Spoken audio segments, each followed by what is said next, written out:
सभी मित्रों को नमस्कार। मित्रों, हिंदी साहित्य समागम चैनल पर आपका हार्दिक स्वागत और अभिनंदन है।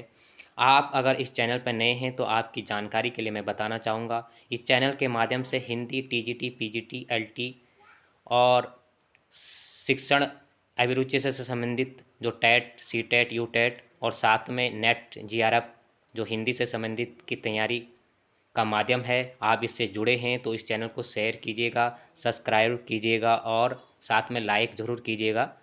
आप नए हैं तो सब्सक्राइब तो बनता ही है, जिससे कि आने वाली हर सूचना आप तक उपलब्ध हो सके।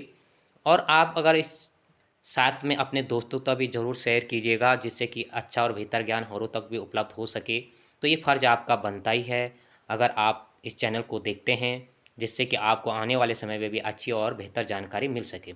इससे पूर्व मैं हिंदी का प्रैक्टिस सेट डाल चुका हूँ, उससे पूर्व मैंने एनसीईआरटी का प्रैक्टिस सेट डाला था। आज शाम को भी एक शेष बचे, उसमें 26 क्वेश्चन शेष बचे हैं हिंदी साहित्य से संबंधित। वो शाम को वो वीडियो भी आप तक उपलब्ध हो जाएगा।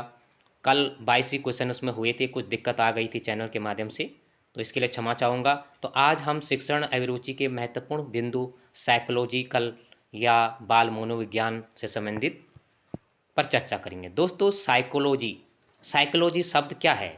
देखो, दो शब्द, एक साइकी और एक लोगोस से बना है। साइकी का अर्थ होता है आत्मा, जबकि लोगोस का अर्थ होता है विज्ञान, अर्थात आत्मा का विज्ञान। तो बाल मनोविज्ञान को, साइकोलॉजी को बाल आत्मा का विज्ञान कहा जाता है।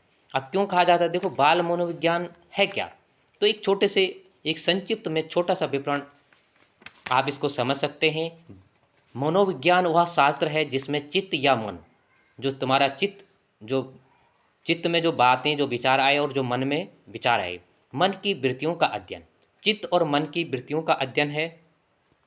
अर्थात वह विज्ञान जिसके द्वारा आप जान जाते हैं कि मनुष्य के चित्त में कौन सी वृत्ति कब, क्यों और कैसे, किस प्रकार उत्पन्न हुई, होती है या होती है, होगी। ठीक है। तो कुल मिला के चित्त और मन का विज्ञान को ही मनोविज्ञान कहा जाता है। और इसका अगर हम संक्षिप्त रूप को देखें तो मनुष्य के चित्त में कब कौन सी बात आ रही है, दिमाग में कैसे आ रही है और क्यों आ रही है, तो वही है बाल मनोविज्ञान। ठीक है।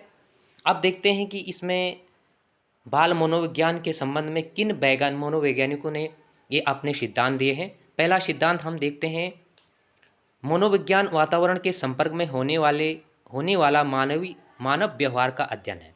देखो, याद करने का सबसे अच्छा तरीका यही है कि मनोविज्ञान वातावरण से संबंध वुडवर्थ से लगा लेना। ठीक है। तो इस तरीके से आप, क्योंकि इतनी परिभाषाएं आप याद नहीं कर सकते, मनोविज्ञान के भी, शिक्षा मनोविज्ञान के भी, बुद्धि का भी, अभिप्रेरणा का भी, विकास का भी, परिपक्वता का भी, बहुत से इसमें से 10 से 15 से 20 जो हैं बिंदु हैं, पार्ट हैं, टॉपिक हैं, उसमें से किसी की भी परिभाषा पूछ सकता है। और इसलिए भी मैं इस टॉपिक पर ज़्यादा चर्चा करना चाह रहा था, क्योंकि आपने पूर्व वर्षों में देखा होगा 18 में तो 2-3, 3 से 4 पूछा गया था, लेकिन पिछले बार 5 सिद्धांत पूछे गए थे इसी प्रकार से।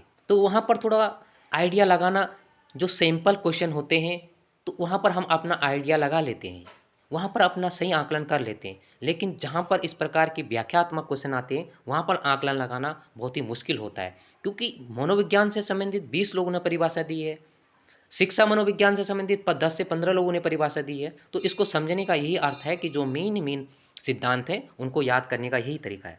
तो मनोविज्ञान वातावरण के संपर्क में होने वाला मानव व्यवहार का अध्ययन है।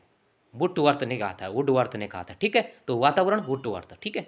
दूसरा सिद्धांत है, आधुनिक मनोविज्ञान का संबंध व्यवहार की वैज्ञानिक खोज से है। मन ने कहा कि वैज्ञानिक खोज से संबंधित है, तो यह सिद्धांत किसका है? मन का है। ठीक है। आधुनिक विज्ञान का संबंध व्यवहार की वैज्ञानिक खोज से है। ठीक है। तो यह मन ने कहा था। अगली परिभाषा हम देखते हैं, मनोविज्ञान की सर्वोत्तम परिभाषा स्वयं चेतना की अवस्थाओं के वर्णन एवं व्याख्या के रूप में दी जा सकती है। William James. मनोविज्ञान की सर्वोत्तम परिभाषा, सर्वोत्तम से विलियम जेम्स से लगा लेना, सर्वोत्तम परिभाषा स्वयं चेतना की अवस्थाओं के वर्णन एवं व्याख्या के रूप में दी जाती है। किसने कहा था? विलियम जेम्स कहा था। ये विलियम्स हुंड है। ठीक है। हुंड या हुंड अंग्रेजी में इसका अर्थ भी अलग अलग तरीके से, उच्चारण में काफ़ी अंतर है, लेकिन अंग्रेजी में एक ही होगा। तो ये एक विलियम जेम्स हैं, एक विलियम्स हुंट है, अलग हैं, ठीक है। अब देखते हैं अगली परिभाषा। मनोविज्ञान मानव प्रकृति का अध्ययन है। अब देखो, पहले में कहा था वातावरण का है, दूसरे में कहा था वैज्ञानिक खोजों का है, और तीसरे में सर्वोत्तम चेतना। ऐसे शब्द ढूंढो प्रत्येक परिभाषा में कि जो दूसरी परिभाषा में ना हो, जिससे आप आइडिया अच्छी तरीके से लगा सकते हैं। यह मेरा मानना है। अब मनोविज्ञान मानव प्रकृति का अध्ययन है, बोरिंग ने कहा था। प्रकृति का अध्ययन है, बोरिंग ने कहा था। मनोविज्ञान व्यवहार की शुद्ध विज्ञान है, शुद्ध विज्ञान है, किसने कहा था? वाटसन ने कहा था। मनोविज्ञान व्यवहार और अनुभव का विज्ञान है, कई बार पूछा गया है। वाट स्किनर ने कहा था व्यवहार और अनुभव का विज्ञान है। मनोविज्ञान जीवित प्राणियों के व्यवहार का विधायक विधायक विज्ञान है, मैकडूगल ने कहा था। यह भी महत्वपूर्ण है, ठीक है। अब देखते हैं कि यह परिभाषाएं थी, और मनोविज्ञान के अर्थ को एक संक्षिप्त में, पहले तो हमने मनोविज्ञान को जाना कि मनोविज्ञान जो है मन और चित्त की वृत्तियों का अध्ययन होता है, तो उसे मनोविज्ञान कहा जाता है, और क्यों, कैसा, कब होता है। अब हम देखते हैं कि मनोविज्ञान का जो आधारभूत संरचना है, वो किन बिंदुओं पर, किन महत्वपूर्ण पार्टों पर आधारित है। वो 4 पार्ट हैं। क्या है? जो पहले के वैज्ञानिकों ने क्या कहा? मन का विज्ञान। दूसरे जब आगे बढ़ा तो कुछ लोगों ने क्या कहा? पहले आत्मा का विज्ञान कहा। जैसे जैसे आगे बढ़ा, आधुनिकता आई, फिर उनने मन का विज्ञान कहा, फिर उसके बाद चेतना का विज्ञान क्या, लेकिन लास्ट में आधुनिकता का जो आजकल समय है, उसमें यह है कि व्यवहार का विज्ञान होना चाहिए। तो इनकी परिभाषाएं देखते हैं। 16वीं शताब्दी में अरस्तु, प्लेटो, इसमें एक सुकरात भी है, नाम नोट कर लेना, देकार्ते, रुडोल्फ गोइकल, ठीक है। तो आत्मा का विज्ञान किसने कहा था? अरस्तु, प्लेटो और सुकरात। ये तीनों पश्चिम के देशों से इनका संबंध पॉलिटिकल से भी है, इनका संबंध हिस्ट्री से भी है, और हिंदी पाश्चात्य साहित्य से भी इनकी रचनाएं लगे हैं। तो हर जगह इनकी भूमिका बहुत महत्वपूर्ण हो जाती है। अरस्तु, प्लेटो, देकार्ते, रुडोल्फ गोइकल, इन्होंने क्या कहा था? आत्मा का विज्ञान कहा था। मन का विज्ञान किसने कहा था? मन या मस्तिष्क का विज्ञान। यहाँ से कभी डायरेक्ट क्वेश्चन बन जाता है, इस पॉइंट को नोट कर लेना, और बनेगा 100% से। तो इन एक मनोविज्ञान के साथ दूसरा भी आपको याद करना है। अब मन का विज्ञान किसने कहा था या मस्तिष्क का? जॉन लॉक ने कहा था, थॉमस रीड ने कहा था, पंपोलोजी ने कहा था, ठीक है।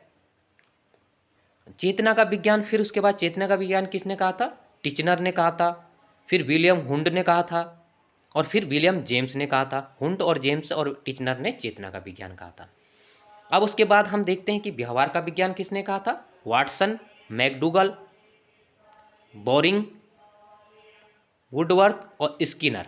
जो आधुनिकता की जिनकी परिभाषाएं हैं, बाल मनोविज्ञान है, शिक्षण अभिरुचिक और अधिगम से संबंधित जिनकी परिभाषाएं, जिन्होंने अपना विस्तृत व्याख्या की थी, वो व्यवहार के विज्ञान के अंतर्गत आ सकते हैं। आप इनको चरणबद्ध तरीके से ऐसे भी याद कर सकते हैं, जैसे जो पहले के मनोवैज्ञानिक थे वो आत्मा, उसके बाद मन, उसके बाद चेतना, उसके बाद व्यवहार। तो आप इस प्रकार से भी आकलन कर सकते हैं। अब देखते हैं कि आत्मा क्या है। देखो, हम थोड़ा इसको समझ लेते हैं कि इस विचारधारा के अनुसार क्या है, वो मानव को क्रियाओं का निरंतर आत्मा, जो भी हम कार्य करते हैं, व्यवहार में जो भी परिवर्तन होता है, वो निरंतर जो है आत्मा को ज़्यादा मजबूत मानते थे कि आत्मा से ही सारे कार्य संपन्न हो सकते हैं, ठीक है। अब मन का क्या है? उसके बाद मन आया, और जो मन के विज्ञान, मन का विज्ञान के संबंध में जो परिभाषाएं दी गई थी, उन विचारकों का कथन था कि विचारधारा के अनुसार जीव के समस्त व्यवहार का क्रियाओं का निरंतर कंट्रोल जो होता है मन और मस्तिष्क द्वारा होता है। पहले ने कहा नहीं, आत्मा से होता है, और दूसरे जो विचारधारा के लोग थे उन्होंने कहा नहीं, आत्मा से नहीं, यह जो कंट्रोल होगा वह मन और मस्तिष्क से होगा, ठीक है।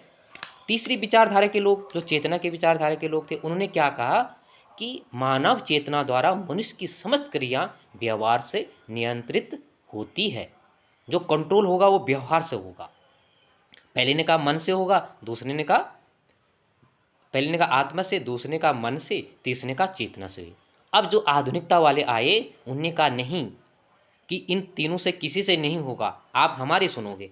अब चौथी विचारधारा के लोगों ने क्या कहा, 20वीं सदी के लोगों ने, कि मनोविज्ञान मनुष्य के व्यवहार का विज्ञान है। नहीं, मन का भी नहीं है। मन जो सोचेगा उसी से में आएगा, उसी से में भाग जाएगा। आत्मा का भी नहीं है, चेतना का भी नहीं है, लेकिन व्यवहार का है। और वास्तव में जो क्रियाएं हम करते हैं वर्तमान समय में, जब तक हम कोई क्रिया प्रैक्टिकली नहीं करेंगे, जो कार्य हम करते हैं, तो उसका अफेक्ट जो है डायरेक्टली व्यवहार। एक छोटी सी समझ है, आपको थोड़ी भी बहुत भी मनोविज्ञान की अगर समझ होती है, हो जाती है, और आप थोड़ा सा चिंतन करोगे तो आप स्वतः ही अर्थ लगा सकते हो। तो वास्तव में आधुनिकता का विचारधारा भी सही थी और बहुत ही बेस्ट थी। इसलिए थी कि वर्तमान में जो कार्य संपन्न होते हैं, हम जो करते हैं, वो व्यवहार में तो उसका फर्क पड़ता है, और सकारात्मक व्यवहार में फर्क पड़ने से उसमें हमें जो है एक युक्ति औषधि मिलती है, वह कार्य बेहतर रूप से संपन्न होता है। तो बेहतर रूप से मैंने यहाँ पर समझाने का कोशिश की।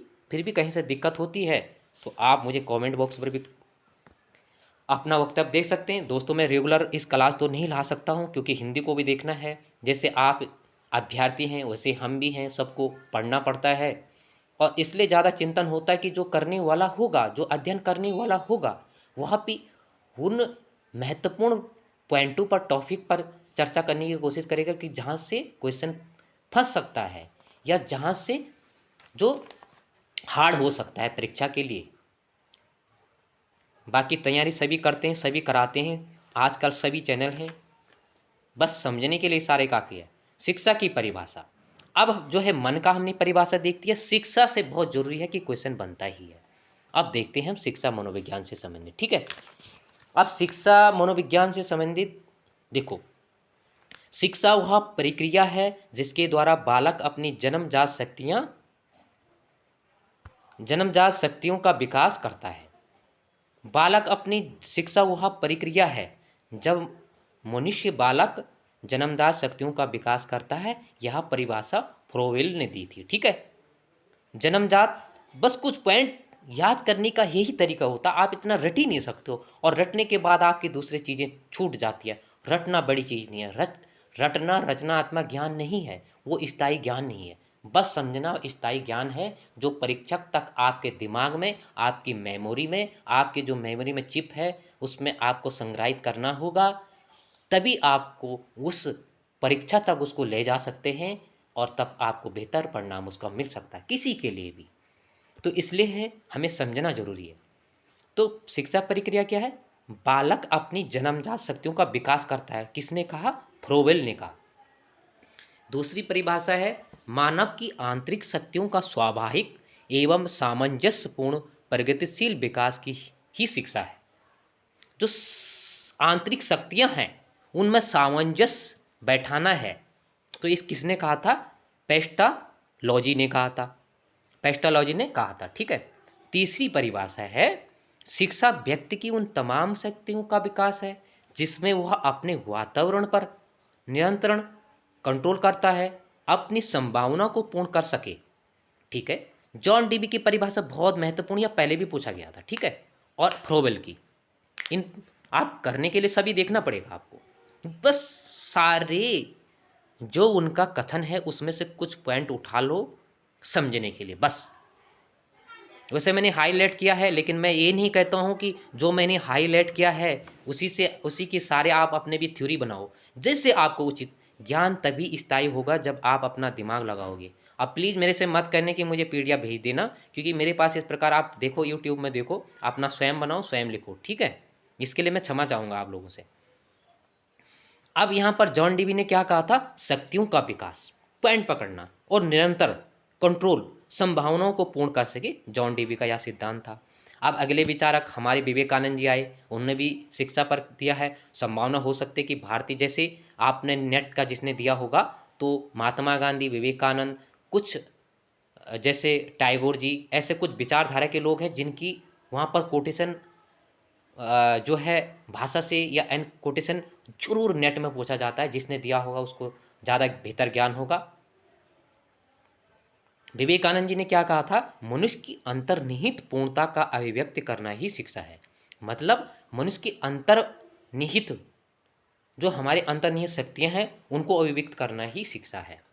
अगली परिभाषा है मैकडूगल की, मूल प्रवृत्तियां संपूर्ण मानव व्यवहार को परिचालित करती है, जो हमारी मूल प्रवृत्तियाँ होती है। अब इन्होंने देखो, तुमने 14 इन्होंने मूल इन्होंने वो भी बताए थे, प्रवृत्तियाँ भी बताए थे, आप इस प्रकार से भी नोट कर सकते हो, ठीक है। तो मूल प्रवृत्तियाँ मैकडूगल, बस रटने की आवश्यकता ही नहीं है ज़्यादा। अब देखो, अधिगम का उपयोग की सिद्धांत किसने दिया? थॉर्नडाइक ने किया, ये भी इसी से संबंधित है, ठीक है। कुल मिला के सीखना, देखो मनोविज्ञान, अब पहले मनोविज्ञान के बाद शिक्षा है। शिक्षा देखो, जो शिक्षा विधियाँ अध्ययन और मूल्यांकन से संबंधित होती है, समस्त विद्यार्थियों की मदद करती है। अब मनोविज्ञान सीखने की संबंधित मनोविज्ञान है, कैसे सीखा जाए, अधिगम। अधिगम और सीखना एक ही है, कई बार मैं बता चुका हूँ, ये आप भी जानते होंगे, ठीक है। और पिछले बार भी कहीं ये जैसे क्रो एंड क्रो की परिभाषा पूछी थी, तो आपको इस प्रकार से देखना ही होगा। अगले कुछ महत्वपूर्ण पॉइंट हैं, सिर्फ मनोविज्ञान पर हैं और शिक्षा पर हैं, पहले ही पार्ट, पहले ही टॉपिक पर, आप समझ सकते हैं। आगे देखते हैं कि मनोविज्ञान संप्रदाय या मनोविज्ञान के प्रवर्तक जन्मदाता सिगमंड फ्राइड हैं, ये आप भी जानते हैं। मनोविश्लेषणवादी हैं, ठीक है, ये महत्वपूर्ण है, यहाँ से एक क्वेश्चन बनता ही बनता है। अब देखते हैं मानवतावादी मैस्लो, मनोविश्लेषण सॉस से सिगमंड फ्राइड, मानवतावादी मास्लो, अगर कई बार मोस्लो ही दिया जाता है, लेकिन रोजर्स और आलपोर्ट का भी है इसमें, आलपोर्ट का और रोजर का भी, लेकिन मास्लो को याद रख लेना, कहाँ पर मैस्लो भी है, कहीं पर मास्लो भी है, ठीक है। अंग्रेजी में अलग अर्थ है, पहले वो अलग अलग देशों में अलग भाषा चलती है, इस पॉइंट को नोट कर लेना। ऐसा नहीं कि वहाँ पर अंग्रेजी में इसका अनुवाद हुआ होगा, फिर उसका अंग्रेजी में अनुवाद हुआ, अब हमने उसका ट्रांसलेशन जो है उसका अनुवाद हिंदी में किया, तो अर्थ में विभिन्नता आ जाती है, कई बार देखा होगा, ठीक है। आगे मनोविज्ञान के संबंध में लिखा है कि संज्ञानात्मक दृष्टिकोण पर बल, पहले मानवता, अब संज्ञानात्मक दृष्टिकोण पर किसने ज़्यादा बल दिया? जैसे संज्ञानात्मक विकास के जो क्रम आपने देखे होंगे, ठीक है, संज्ञानात्मक विकास पर किसने काम किया, ठीक है ना, जैसे जीन पियाजे के सिद्धांत बहुत ही प्रसिद्ध हैं, ठीक है। एडवर्ड टॉलमैन, जीन पियाजे। आगे हम देखते हैं मनोविज्ञान की उत्पत्ति, जो मनोविज्ञान की उत्पत्ति का सिद्धांत दर्शनशास्त्र से है, ठीक है। विकासवादी सिद्धांत किसने दिया? हुंट ने दिया। विकासवादी मनोविज्ञान का विकासवादी सिद्धांत, विकासवादी मनोविज्ञान आगे से लगाए, मनोविज्ञान या मनोविज्ञान आगे से लगेगा ही, इस पॉइंट को नोट कर लेना। मानवतावादी मोस्लो, मनोविश्लेषणवादी सिगमंड फ्राइड, ठीक है, और विकासवादी वुंट। तो फंसने का यही कारण है कि नामों में भी समानता है और सिद्धांतों में भी समानता है, इसलिए आपको वो फैक्ट पकड़ना है।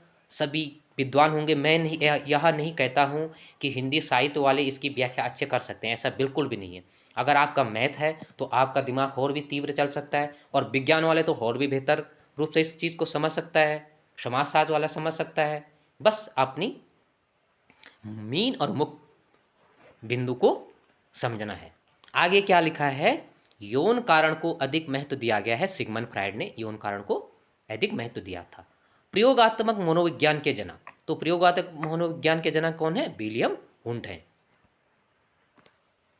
इनने पहली प्रयोगशाला भी खोली थी। आगे हम देखते हैं अंतःक्रिया विश्लेषण की निरीक्षण पद्धति। जो अंतःक्रिया है उस विश्लेषण की निरीक्षण पद्धति फ्लेंडर ने दिया था सिद्धांत, ठीक है। संज्ञानवादी सिद्धांत, अब जीन पियाजे, ब्रूनर, ये मैंने पहले भी बताया था कि इन लोगों ने अपने जो है सिद्धांत दिया था, ठीक है। इन लोगों ने सिद्धांत किस पे दिया था? किस पे दिया था? संज्ञानात्मक, जैसे भाषा से हो गया, वाक्यौस्तिकी का हो गया, ये सिद्धांत काफ़ी प्रसिद्ध हैं। तो ये सिद्धांत आपको होने ही चाहिए, ये 7-8 सिद्धांत जो है, ठीक है।